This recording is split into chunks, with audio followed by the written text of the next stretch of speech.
بسم الله الرحمن الرحيم. اللي بيحصل في بلدنا ما بقيناش نقدر نسكت عليه اكتر من كده، لان مصر داخله على احداث عنف من كل نوع بعد ما ضرب النظام باحكام القضاء عرض الحائط، ودخل على مرحله خطيره وبدأ يستخدم البلطجيه عيني عينك في عز الظهر عشان يضرب ويهدد الاساتذه الجامعه والطلبه في الجامعات.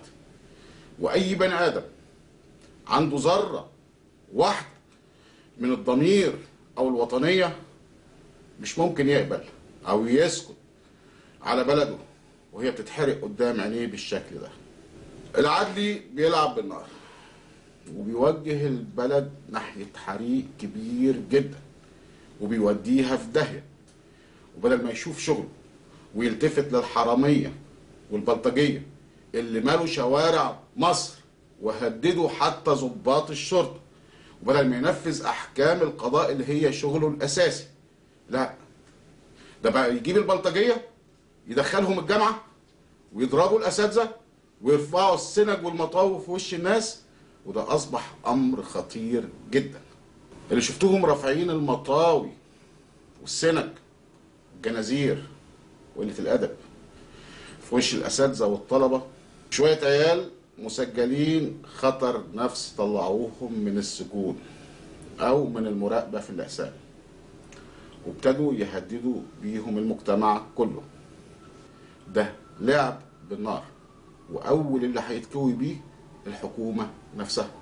احنا عارفين المسجل خطر ما لهوش امان، والنهارده بيوجه السنجه ولا المطوه في وش الاستاذ ولا الطالب، للاسف بكره هتكون في وش الضابط اللي ممكن يتعرض لخطر شديد. الناس اللي دخلت الجامعه دي دخلت ازاي؟ اذا كان الحرس مهمته انه ما يدخلش غير الطلبه اللي معاهم كارنيهات، ازاي ناس من خارج الجامعه دخلوا الجامعه؟ امال هو واقف على الباب بيعمل ايه؟ ولا هو بس شاطر يضرب البنات ويهنهم زي ما حصل في الزقازيق مع سميه اشرف واللي الناس كلها شافتها؟ طيب ازاي المطاوي دي والسنج دخلوا الجامعه؟ امال الحرس ده واقف على الباب بينيل ايه؟ بلاش. لما يبقى قدام حرس الجامعه ناس شايله مطاوي وسنج وجنازير وجوه حرم الجامعه، هو حمل سلاح ابيض ده مش جريمه؟ طب ما دام هو بيأمن الجامعه وان شغلته ان هو يأمن الجامعه، ما مسكهمش ليه؟ ده بيأكد ان الحرس ملوش اي قيمه. طب الحل لازم ان احنا كلنا بالفعل نتوحد قدام البلطجيه. مش عارف بقى يعني بقول البلطجيه، بس هما البلطجيه دلوقتي بقوا لابسين بدل رسميه. مش هنكتفي بالادانه. طب خلاص الادانه وشبعنا منها. الجديد بقى واللي مش عاملين حسابه ان لما الدوله تكسر القوانين وترهب المجتمع وتستخدم البلطجيه وتتستر عليهم، تصبح فاقده للشرعيه وخارجه عن الدستور والقانون، وبالتالي هنطالب الدنيا كلها للتصدي لهذا النظام الارهابي اللي بيرهب شعبه واللي بيستخدم البلطجه واللي بيستخدم اسلحه وجنازير في وش الطلبه في الجامعات. بقول للطلبه في الكليات، انا عارف ان انتوا طلبه محترمين ورايحين تتعلموا ومش في دماغكم ابدا ان تلاقوا بلطجه وجنازير ومطاوي في وشكم. انا عارف انتوا مش متصورين ان ده يحصل داخل الجامعه، لكن بصراحه وبقولها لكم، الغريب ان انتوا تبقوا بالاعداد الكبيره ديت وشويه عيال يعني معدودين على الصوابع يخشوا الجامعه ويرفعوا السنك في وش الاساتذه ويضربوكوا وانتوا واقفين تتفرجوا. الكلام ده انا عارف ومقدر وعارف ان هم تحت حمايه حرس الجامعه، لكن انا بقولها لكم، لما واحد غريب يخش عليك الجامعه بلطجي ما هوش طالب شايل عليك سلاح وبيهدد سلامتك بيهدد اساتذتك. لو تصديت له فده بيبقى دفاع شرعي عن نفسك وعن اساتذتك وعن جامعتك. بصراحه انه ملوش ديه داخل حرم الجامعه طالما بيشهر في وشكوا السلاح. احنا وراكم، احنا وراكم بكل اللي نقدر عليه، وهتشوف كل جامعات الدنيا اللي حصل لكم، وهتشوف كل الدنيا ازاي النظام والامن بيستخدم البلطجيه ضد الاساتذه والطلبه. اقول للاخ هاني هلال عيب عليك يا راجل، انت ارتكبت اكبر حماقه وخطا في حق نفسك في الاول، انت وزارتك وانت النظام. معلش هتشوف هيكون رد الفعل ايه. اللي حصل يومين اللي فاتوا مع الاستاذ عبد الرحمن يوسف منسق جمعيه تغيير، وانهم يتلصصوا على مكتبه ويحطوا له اجهزه تصنت، ده بيأكد لكم شيء مهم جدا. النظام خايف، النظام مرعوب، النظام ضعيف، النظام هش. صدقوني. طبعا سيبكم من احنا ما عندناش حاجه بنخبيها، احنا بالعكس كل حاجه على عينك يا تاجر وعلى الهوا، وما عندناش اسرار، لكن هم اللي عندهم اسرار. احنا مش خايفين على اسرار.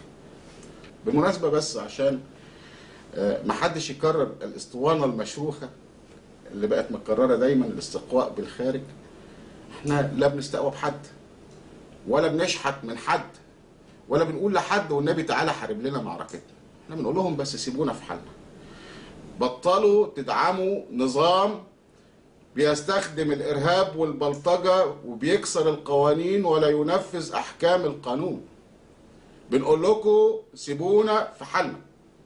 بطلوا تدعموا وتساندوا نظام ديكتاتوري، لان بالعربي احنا هنخاطب الشعوب وهنعرفها حكوماتها بتساند مين بالظبط وبتساندوا ليه، علشان بس ما يقعدوش يكذبوا ويقول لك احنا بنساند بس الديمقراطيه وحقوق الانسان، وهم في الواقع بيساندوا من هم ضد حقوق الانسان وضد الديمقراطيه، ضد كل حاجه انسانيه في الدنيا.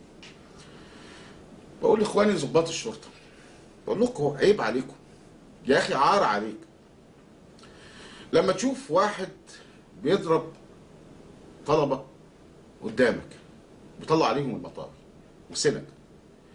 هو الطلبه دول مين يا اخي؟ يا اخي احترموا نفسكم بقى، عيب، فضحتونا الله يفضحكم. هو يعني انت مش ابنك واخوك واخويا في الجامعه دي؟ انت في ايه؟ هو ما بقاش في دم؟ يعني انتوا عايزين الناس تعمل فيكم ايه بالظبط؟ ما يصحش. طب انت هتقولي لي طب وانا هعمل ايه؟ ما انا مغلوب على امري، هينقلوني، اصل هيرفدوني. انا مش بقول لك ما تطلعش الاوامر، بس احنا عندنا وانتوا ناس يعني ناس تفهمين. انا عندي مساحه انفذ فيها الاوامر، انا عندي مساحه كويسه قوي.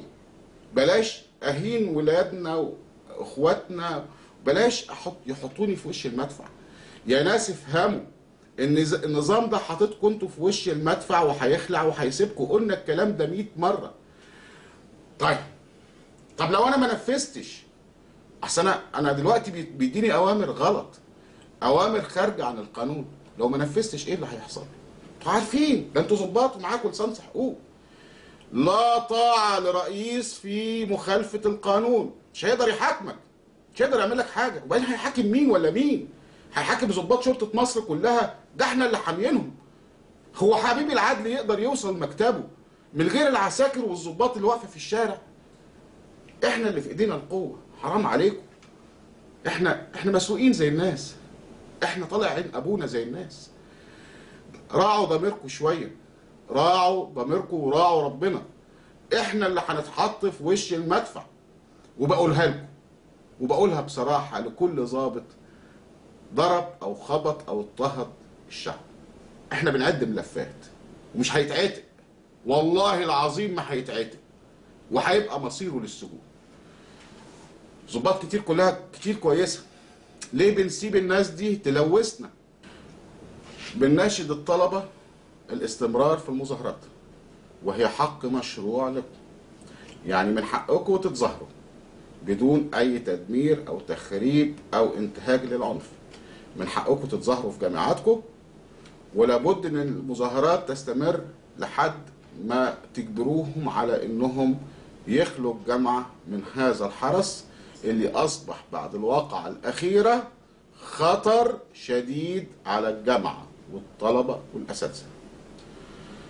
وبقول النظام، يعني انتوا فاهمين هتستغفلوا مين؟